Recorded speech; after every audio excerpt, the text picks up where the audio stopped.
Well, good evening. Good evening, Bitcoin generations. Bodhi here, your host, with a lot of activity today for the Bitcoin and Bitcoiners, baby boomer type Bitcoiners, and new Bitcoiners. Welcome. The title of the show tonight, is What's the Problem with Making More Money? Make more money. Yeah, just make more money. You know how it goes. Just make more money. Um, yeah, so we're going to get into that a little bit, and just want to kind of just be thankful for all the little things that we learn and that we want to share on this channel about um, the basics.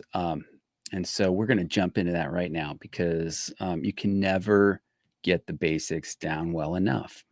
Um, the basics of Bitcoin, the basics of economic and monetary theory, and all these things practically used, and how it fleshes out for the average person on the street. Um, it just, can we ever talk about it enough? Can we ever understand it well enough and share it with one another so we can understand money better? That's the goal here, is to try to understand money and how to um, be a better steward of money. I think that God gave us a responsibility to be good stewards of what we've been blessed with, what we've been given, the things that are under our control. Yeah. So yeah, let's take a stab at this right now. So I've mentioned before on the show, we've got some really good educational materials out there, publicly available. If you're in your busy life and you don't see that stuff very often, let me just share with you a couple things tonight that I come across on River. River has they've got some resources that they share on occasion, and so today they have some today that I really kind of want to go into, and I want to share that with you tonight. So with that, I'm going to go ahead and jump right into sharing the screen on X. I don't know if you're on X or if you're not. Okay, great, fine. You like it, you don't like it. Well, I'm just going to want to share some things with you regarding the this kind of where we're going with all these things that have been recently developed, and kind of like the points that River is an exchange that you can buy Bitcoin on. I use them. I don't get paid anything by them to say anything about them, but I do use them, and I do like their educational materials for the most part. The ones that I've vetted. So there is a new big beautiful bill. I don't know if you've heard about this, but there's a whole lot of spending U.S. dollars that they're getting ready to spend, that they just passed through the big beautiful bill. And so like, what does that really mean for, like, the average person? So your dollars are on the path to devaluation unless you learn the 6 ways that they print money and how to opt out. Okay. So we're just going to kind of cruise into this, and I think it's worth reading. So let's just do that. Number one, the money supply is commonly measured in a couple ways. There's the M2 money supply, which is this whole thing up here above the monetary base, which is the gray. This M2 money supply is all this stuff right here, okay, that was created over and above. It's the dollars in the economy for spending and saving, okay, and that's 22 trillion. Okay, now the monetary base down here in the gray, this is cash and bank reserves, which is controlled by the Federal Reserve. Okay, so now we've got that, and so 80% of this supply right here of all this was created after the year 2020. Okay, so that's 80% of the entire supply was created after the year. I'm sorry, year 2000. Year 2000. My bad. All right. So we're gonna keep moving here, keep moving here. And this is not designed to like make you an economist or help you like, see things that you just can't see. This is for the average person. Okay. I know you're not an economist, and I know that most of you are not into this kind of thing, but bear with me. This is for you. You got to understand what we're looking at and why it's coming.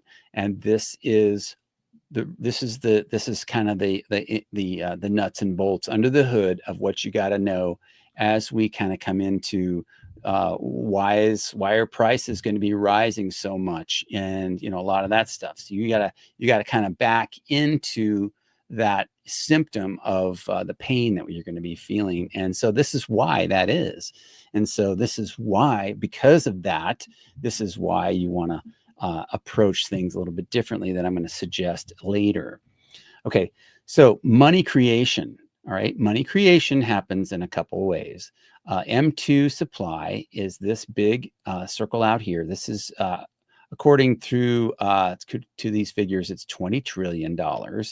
This has been created through credit expansion, and the M2 money supply is created through credit expansion in the private sector through the banks and the fiscal government policies. Monetary base is increased in 4 ways through monetary stimulus by the Federal Reserve. Okay, that's this gold circle in the center. Okay, that's through monetary stimulus. And you've heard quantitative tightening or quantitative easing. Okay, these technical terms are designed not to help you have your eyes glaze over because you don't understand what exactly is quantitative tightening or quantitative easing. It's like, whatever, this dude in a suit is talking some gibberish. Well, it's actually very, very, very important to know kind of which direction they're going with this monetary policy. So we know which direction they're going now. We're gonna back out into that as well. Here, let's just keep moving here. Okay, so River puts these graphics up that are really helpful, I think, at least for me. This is a graphic on fractional reserve banking. Okay, it sounds like a complicated term. Okay, but just bear with us. It is, and it's as they say right here, when a bank issues a loan, it creates new money. Like, wait, I thought they were just lending me money that they already had. No, when a bank issues a loan, it creates new money. Okay, that money is new because they are just now creating. You've created the demand, they're creating the money to fill the demand, then it can circulate through this economy through this fractional reserve banking. We're going to go right into that. Does this sound dangerous to you? It is, and it makes it seem like there is more money. It makes it seem like there is more money,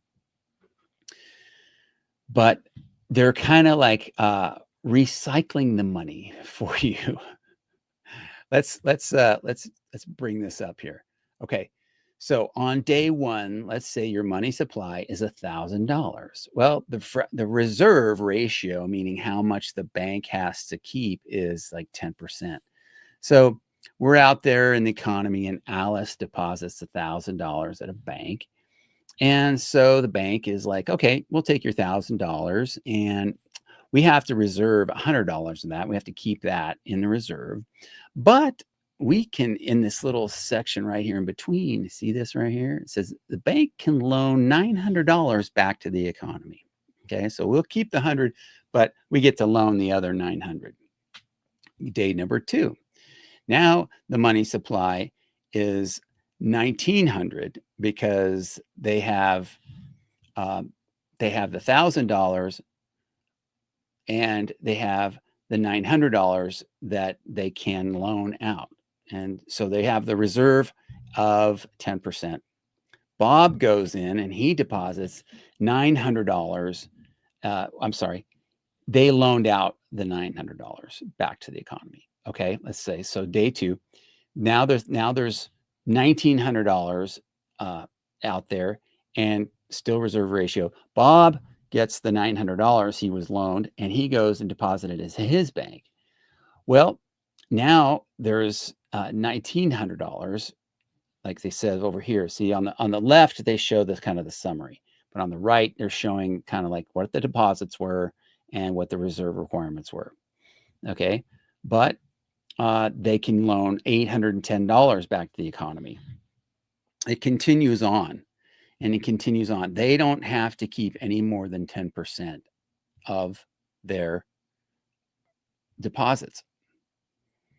So at the end of the day, or at the end of the month, or whatever the cycle is, the money supply was originally $1,000 because that's what they loaned, or that's what they received at the bank initially. But they kept recycling it and loaning it back out and loaning it back out. And they ended up increasing the money supply through the retail banking and retail consumer use of that money. So, nothing's changed. The rules are still the same. It's just that churning, or that supply demand of the loans, the consumer loans. I need to buy a car. I need to buy a house. I got to do this. I got to do that. All that retail ends up increasing the money supply. And that is the concept of fractional reserve banking. Okay, so you see over here in the end, they end up having, there wasn't any new money that entered that system. It was created out of thin air because they had the demand and they issued these loans. Okay, if this is absolutely criminal, what they do and how they do this, and the problem is that it's billed as just something that we do, and it's just the way that it goes, and that's just business. This is the system that you've been drinking the Kool-Aid for since you've been alive. And the older you are, the more immersed and marinated in the system you've been, like the guy sitting in my chair right now. So we're going to keep moving here.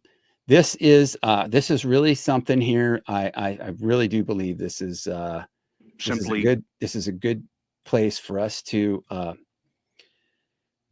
let me pause for a second, and I'm going to take a look at what we have here. All right, and I'm going to go right into this right here is Jerome Powell.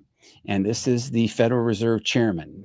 And he is documented here on 60 Minutes saying exactly what I'm telling you right now. They print money. And he's not saying they print it out of thin air. He's not saying they click a button and print money from nothing. But listen carefully to what he says right here. They create bonds and they sell those to make up the difference, except most people don't want to buy them. So the central bank creates new money to buy them out of thin air. $6.6 trillion worth as of today. Let's listen. Simply flooded the system with money. Yes, we did. That's another way to think about it. We did. Where does it come from? Do you just print it? We print it digitally. So we as a central bank, we have the ability to create money digitally. And we do that by buying treasury bills or bonds or other government guaranteed securities. And that actually increases the money supply. We also print actual currency and we distribute that through the Federal Reserve Bank. Simply flooded the...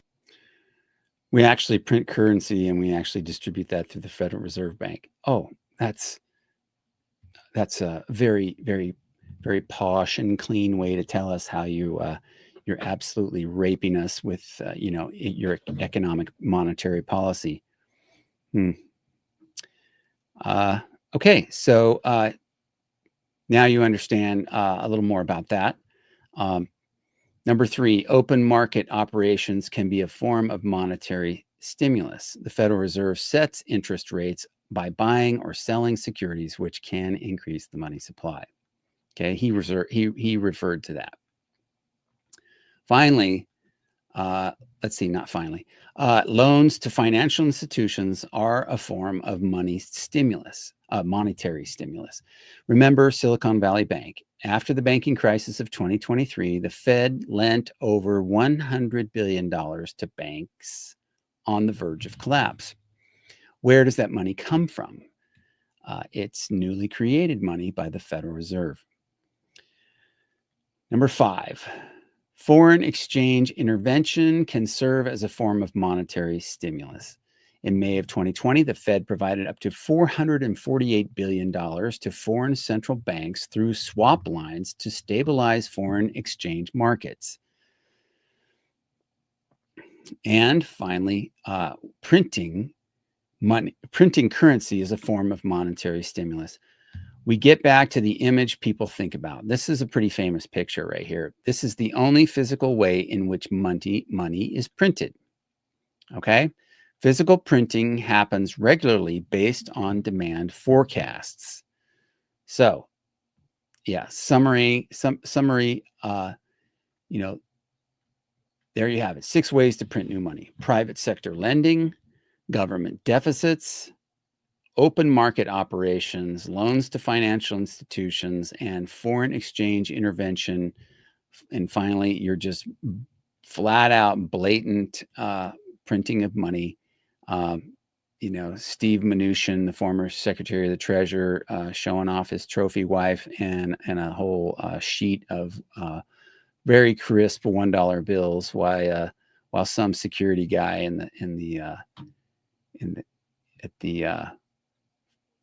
at the federal the printing press looks on. So let's take a look at this. It says here, most people are just absolutely dumbfounded by looking at the maze of which is the US dollar system. This is like, if you can understand this, you probably make a lot of money in your life at where you do. But most people don't understand this. It's very complicated, and it's for a reason. They've had since 1913 to tweak this and to control the money that it gets printed and gets created out of nothing by the Federal Reserve. And they've got it. The Federal Reserve is very political. They control the money in this country, and there are people who are behind all this. So anyway, this is available to you on your social media. You can find this. And if you want to go to river.com, you can look under their Learn tab, and you can see some of those things there. So I would say, we're going to just kind of get close to wrapping this part of the show up. In Bitcoin, money is created in one way and only once. For each new block that is added to the blockchain, there is a reward for the miner who successfully mined the block. Over Bitcoin's lifespan, these rewards add up to a maximum of 21 million Bitcoin. Okay, so here we were. And everything, all these little things in between here, this is called a halving, right? And this was another halving, because the amount of Bitcoin that gets mined, every block gets reduced by half. So at the first halving, it went from 50 Bitcoin down to 25 Bitcoin. Okay, every block. Okay, that was the block reward. Okay, and we are now in this. We just went through the halving in 2024, and now we are in this era right here. Okay, because every 10 minutes, when on average, when there's a Bitcoin Bitcoin block that gets mined, you have 3.125 Bitcoin that get issued to a miner that mines that block. Okay, so what are we saying here? Most of the Bitcoin that is going to be mined has been mined. Most of it has, and it's planned scarcity. It's planned. Okay, so there's a lot at the very beginning, and then it's being reduced. But there is only ever going to be 21 million, so it's going to be scarce. All right. So let's see here. So the first era before the first halving, 10.50 million Bitcoin were created. After the halving, 5.25, 2.625, 1.312, and in this era there will be 656,000 Bitcoin that get created. The total will sum to 21 million Bitcoin created by the year 2140. So that's a while before that happens, right? But it gets better, because as you get further along, more and more demand gets created, and more people want Bitcoin. And if there's only so much Bitcoin, what happens to the price of Bitcoin?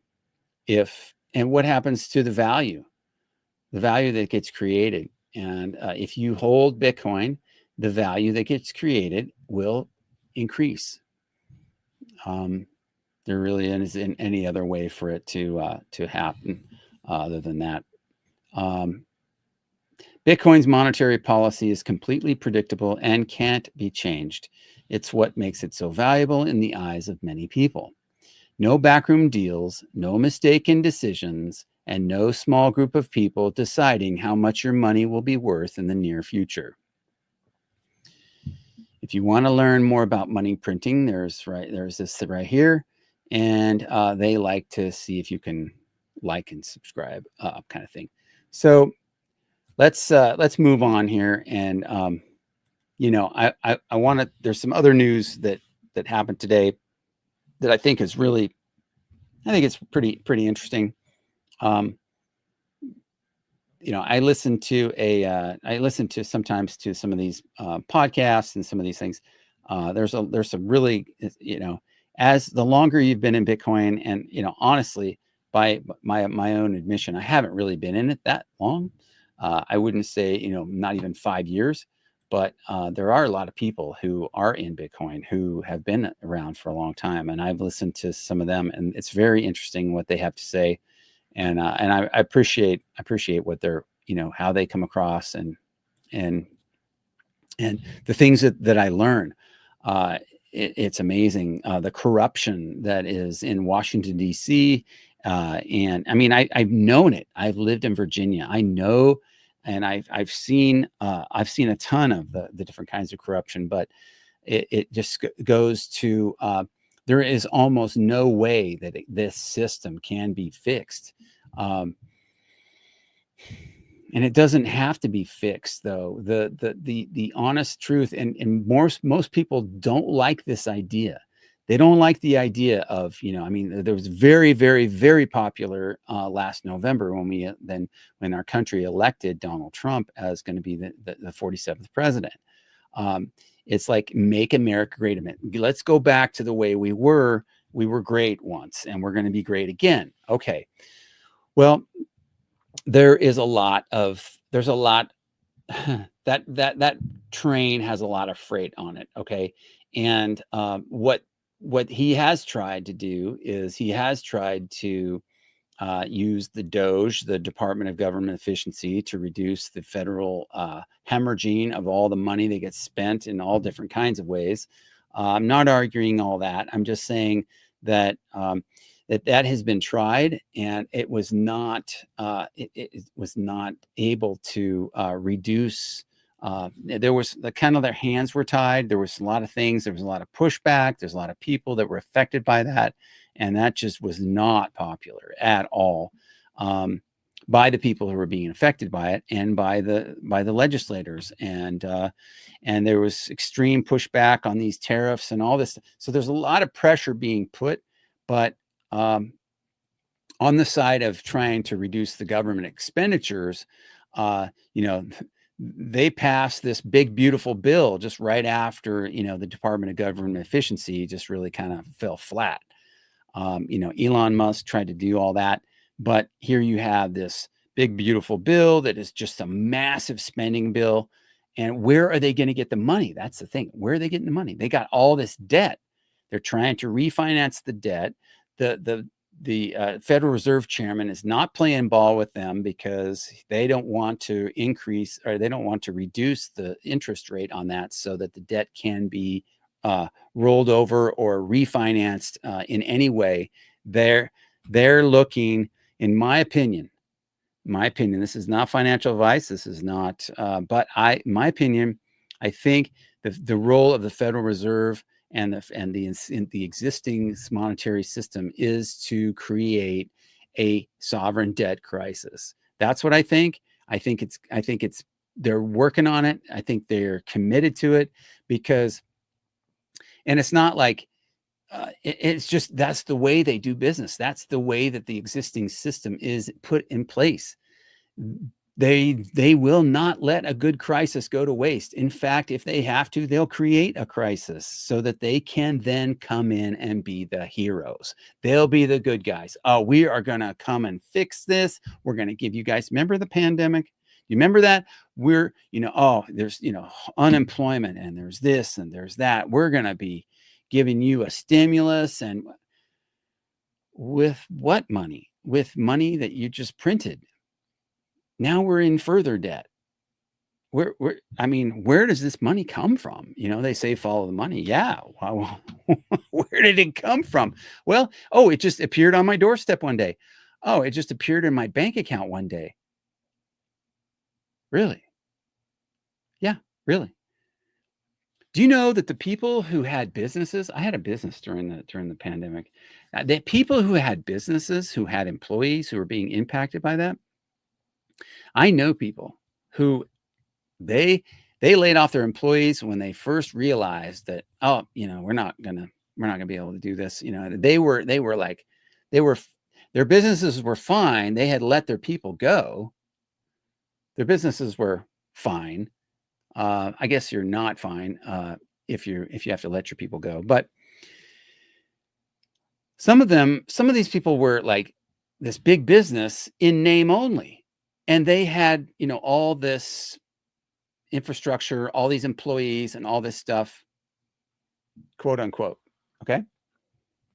These people got TARP money. They got business relief to the tune of $60,000, $100,000 loans that they didn't end up having to pay back.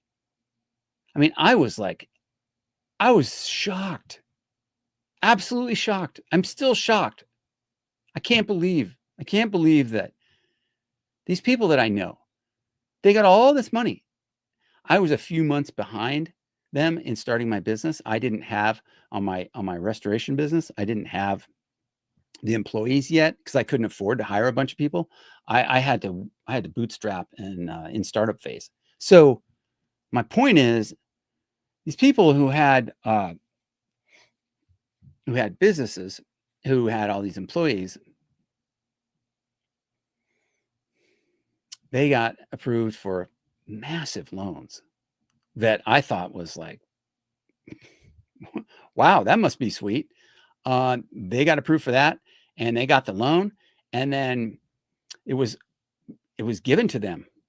Basically, it was a loan that they ended up not having to pay back, according to the rules at the time.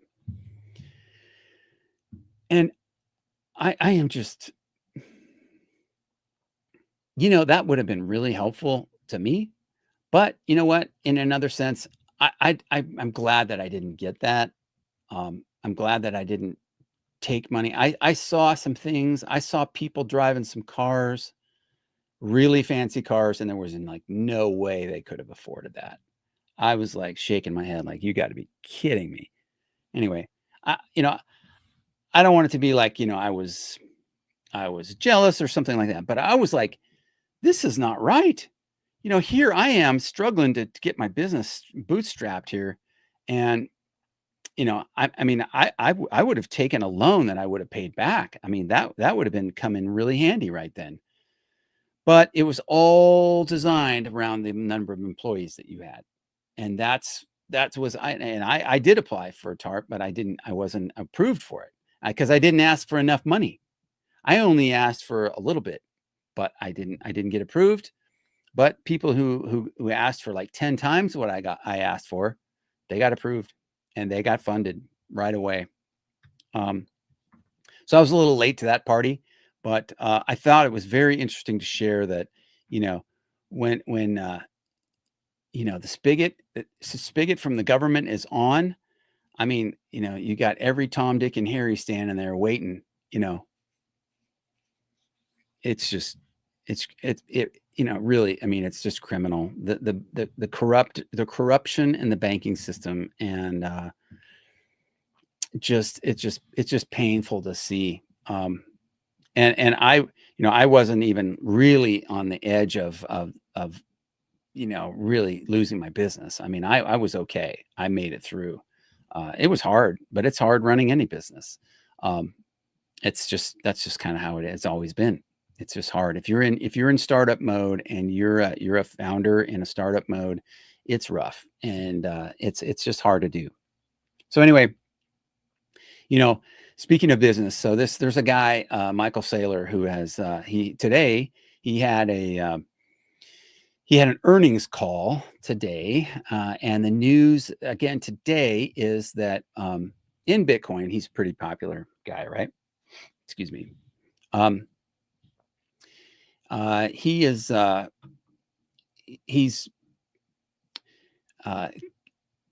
his firm, MicroStrategy, which is now called Strategy, completed the largest IPO in the United States in 2025 by raising $2.5 billion from a preferred stock offering, and used their funds to purchase 21,021 Bitcoin at an average price of 117,000 and change per coin, bringing their total Bitcoin holdings to 628,791 Bitcoin. Additionally, Michael Saylor has announced plans for another $4.2 billion preferred stock sale to fund further Bitcoin acquisitions, aiming to reassure investors about the long-term conviction behind the strategy. The company now holds the largest Bitcoin treasury among publicly traded firms, continuing to use innovative equity and debt instruments to deploy more capital into Bitcoin. Michael Saylor remains a prominent public advocate for Bitcoin, frequently predicting much higher prices and positioning Bitcoin as the benchmark for institutional investment. In public statements and recent media, including today's earnings call, Michael Saylor maintained that Bitcoin demand from institutions and government treasuries is only accelerating despite short-term market fluctuations. Bitcoin demand from institutions and government treasuries is only accelerating. Now you might say, well, he's kind of paid to say that. He wants to pump his own bags and stuff. There is that, but I think in a larger way, like when you're winning, you ever been winning so much that you're kind of like, you sort of like kind of play it off, and you're trying to be humble.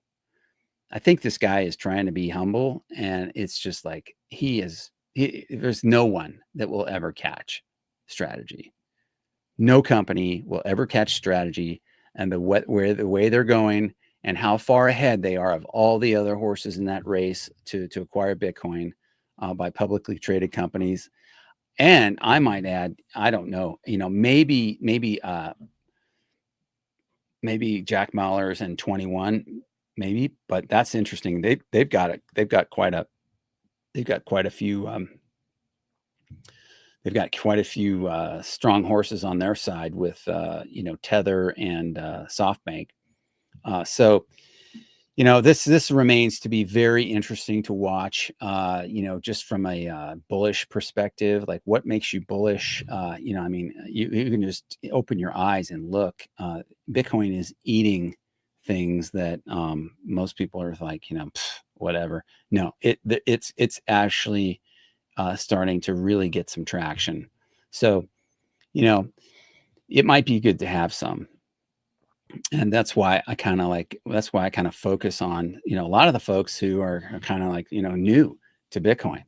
Like you just want to make sure you're one of those people that, you're awake and alert enough to have a conscious awareness and a pulse. Take your pulse, make sure you got a pulse, and get some Bitcoin. Get some Bitcoin in your account at your preferred exchange, and that will be for another topic for another day. But I think we've probably done enough on this topic here tonight. Just want to just encourage people to see the opportunity that is in front of you. It's absolutely right in front of you. Okay. This kind of price that we see in Bitcoin today is going to be here for a short time, in my opinion. And I think we're going to see probably 2 or 3x here in the next few months. And now is the time really to get it at this price. I mean, you want some, you wait another couple months and when it's like, whatever the price is, maybe twice what it is now, I don't know. But you wait longer and you are not going to get nearly as much as you will right now. So if you're going to save in Bitcoin, try to save as much as you can, as soon as you can. That's my not financial advice. I would say here hello to a couple of the people on our show that have piped up. I got Timber Crasher in the chat here. Sorry it took me a while to get back over here to see you, Timber Crasher. So hope things are going well. He says, exit the evil system, leave peacefully, and never return to fiat. He's right. Bitcoin is the exit, the peaceful revolution. Think about this. I mean, they talk about everybody is with all the decentralization, like people are starting YouTube channels. And by the way, if you want to do that, I think it's a great idea. Even if you don't think you have anything to talk about, you'll have some things to talk about. But there is so many different kinds of things that are opportunities that are going on in this space in the future. If you have trades, if you have skills, people, you can network really well. There are so many things you can do in Bitcoin. Bitcoin is the money of peace. As things decentralize, there's going to be more and more people that are making the decisions and less government influence. I pray that there's less and less government influence. And so in that way, there will be more and more people who are private individuals who are like just crazy wealthy. And when that happens, there's going to be fewer and fewer people who want to have war. The forever wars and things, that will come to an end. There will be a revolution of peace. And I just think that because, can I get along with my neighbor down the road? Can I get along with just about anybody? Pretty much. Yeah. So, I mean, there is, when you realize there's not going to be a way that people are going to be, well, I would say there's always going to be sin in the world. Okay. So there's definitely that. Okay. But, it's going to be more difficult and more difficult and more difficult for governments to find ways to pay for wars. It's just, I really think that they're going to have their hands full trying to create, to pay for everything that they've got, everything that they want to try to accomplish. I mean, this whole concept that the government has about spending lots of money, and it's just going to be more, there's going to be more and more and more, but they're delaying all that paying back the debt. that is just, you know, they have a saying, you know, nothing stops this train, and nothing stops the Bitcoin train, that's for sure. And well, nothing's stopping the fiat debt train either. You know, that thing is just building speed, is building speed. You know, they're going to spend $3.4 trillion that we don't have. You know, the Doge reductions, that didn't even come close. They've already got plans for spending all this money. That is, you know, a lot of great things, I'm sure, a lot of really good things, I'm sure, but it's, man, it's like, man, don't spend money you don't have. I mean, I know that in my own life. So anyway, Timber Crasher's right, and you know, God is good. Um, you know, just keep on keeping on, you guys. Keep doing the work. I would tell you, there's a really good. Well, this is something I'll say for another time, but you know, we got to keep educating people. Keep educating people about the basics of Bitcoin. Just keep having those conversations. You know, you all are. I know you're in the trenches doing that, and encouraging people to see. You know, to see something that. You know, building, you know, you can build for the future. There's, you know, when you save, when you have a mindset that you want to save, you sort of like, it's kind of like hope for the future. It's hope. It's like, hey, let's keep building that. Let's keep building that. Let's put that away. Put that away. And the beauty of saving, you know, we were taught, and when I was a kid, we were taught, you know, you got to save 10% of your money, you know, or 20%, whatever you save that, and then you can have some spending money. Well, what they didn't teach us was what happens to the money you're saving. What you don't see is the melting ice cube. You put this money, like, you know, away somewhere, but it's melting while it's in there, right? It's melting away because of the inflation. And they print this money, like I just was telling you about in the fractional reserve banking. They're creating money out of nothing. What happens with that? It just increases the entire supply of all the money. And then each one of those little tiny pieces of the money is worth just a little bit less every day over time. And the more that you put into the circulating system, the less everybody else's money is worth. The purchasing power is like, goes down, goes down, goes down.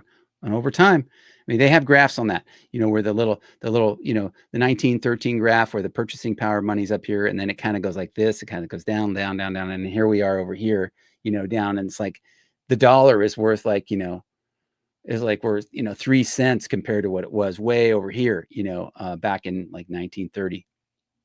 Anyway, it's something like that. And it's just criminal what they've done to our money. And so, you know, money isn't really like those US paper dollars. That's not money. Money is what people say it is. It's what we agree on.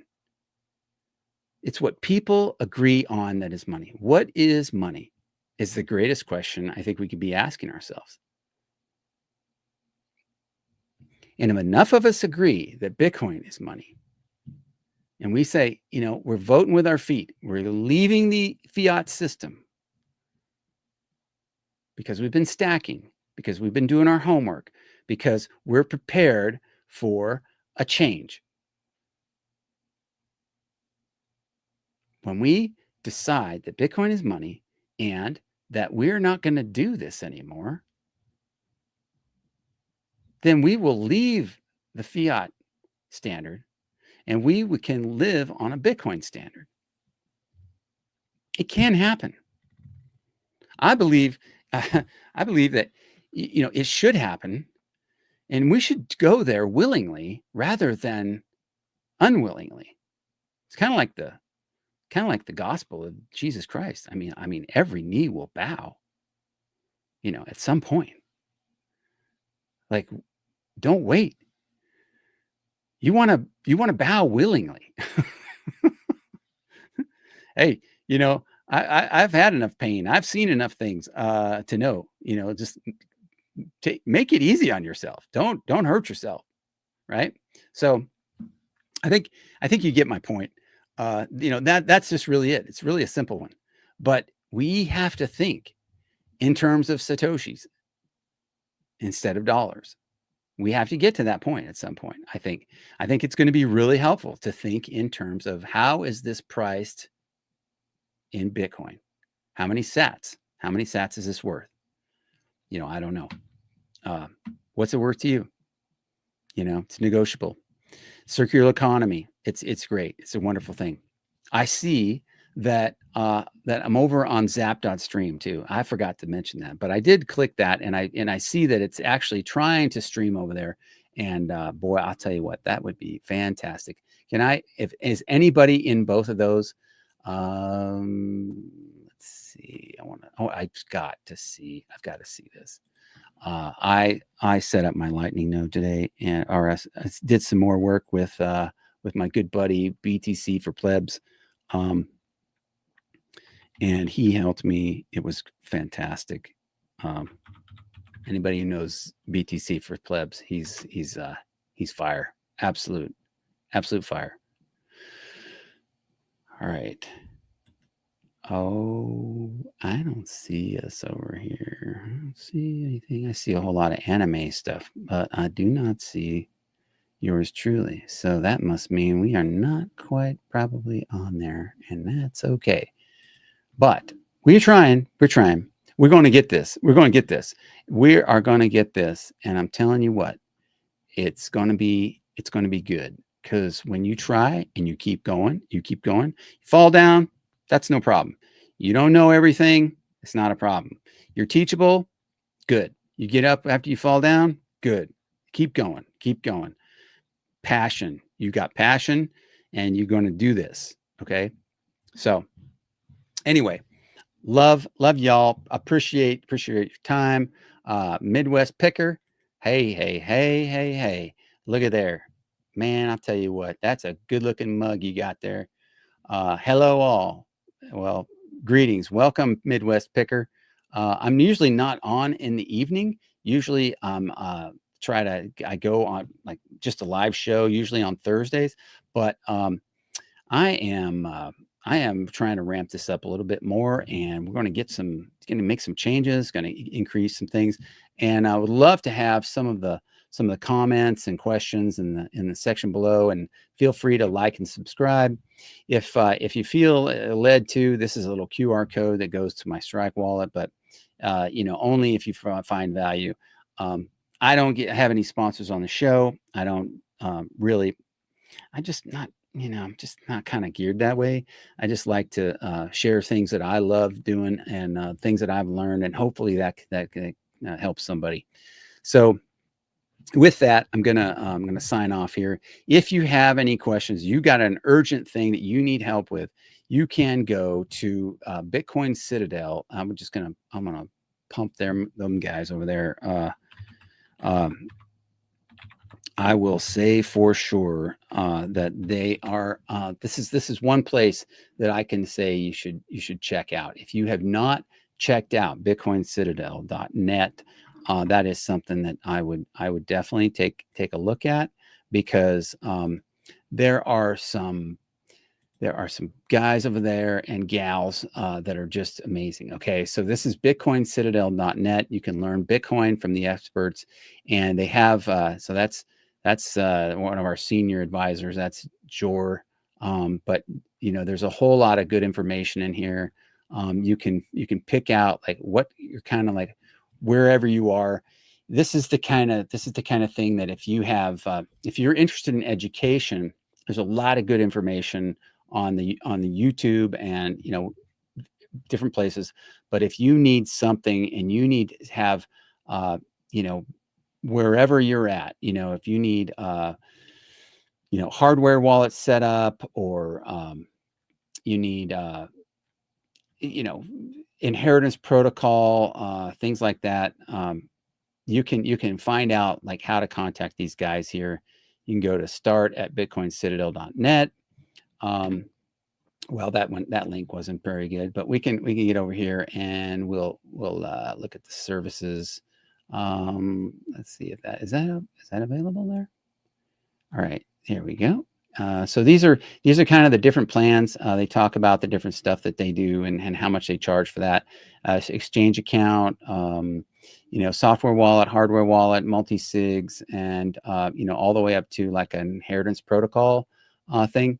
So, and you don't have to start off with any of that. You can just have an introductory phone call. And so there's going to be more information. I'm going to have more information in the future on that. There's some blog information stuff on here too. There's all kinds of good stuff on here but that's the Bitcoin Citadel, folks. And I tell you what, I've been over there. I've used their services. I'm actually, kind of part of them, but I'm not an educator or advisor there per se. Trying to up my skill level so I can be able to do that. But as of right now, that's not for me yet, just yet. And I just kind of want to provide a place in case there's somebody that needs, like, hey, I got some Bitcoin, or I got some things that I need some help with. You can have somebody in this kind of the chair beside you to kind of go through something like that with you if you need some help. So those are the people that I would go to. They're solid. Okay. So anyway, with that, I'm going to sign off. I hope things are going well for y'all, and we're going to keep this short, and have a great evening, everybody. And remember, don't ever share how much Bitcoin you have with anybody. Don't ever share your keys or your seed phrase with anybody. If you have anything that's connected to the internet, it's not air gapped, and it's not safe for you to just have all your Bitcoin available for somebody to try to hack or something like that. That's not using best practice, and you're probably going to need to do some more homework or get somebody to help you with that, okay, before you get a whole lot of Bitcoin and something happens. Okay, so anyway, with that, I'm gonna end this, and you're gonna have a great evening, and we'll talk to you again real soon. All right.